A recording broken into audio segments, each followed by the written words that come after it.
Hello and welcome everyone to this brand new course of web design. Today I am super excited to have you here. In this first video, we are going to talk about something really important. What is web design? Why should you learn it? And what we are going to learn in this course. So starting from what is web design?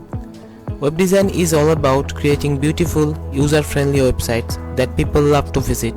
It is not just about how our website looks, it is also about how it works.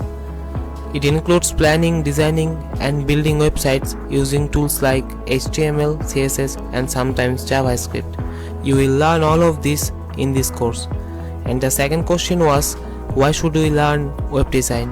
Web design is one of the most in-demand skills right now. Whether you want to build your own website, freelance, or start a career in tech, this skill can open many doors. And the best part of this course, you don't need a computer science degree to get started. And the last and the final question was, what will you learn in this course?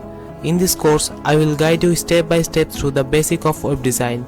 We will cover HTML, CSS, JavaScript, Bootstrap for fast and responsive design, and the last one is GitHub to publish and manage your code online. প্রতিটি video হবে অনেক ছোট ছোট যা আপনার web design জার্নিকে করবে আরো সহজ ও গতিময়। তো আজকের ভিডিও এখান পর্যন্তই। পরবর্তী ভিডিওতে আমরা শুরু করব HTML এর বেসিক দিয়ে। তো পরবর্তী ভিডিওটি মিস করবেন না। ধন্যবাদ।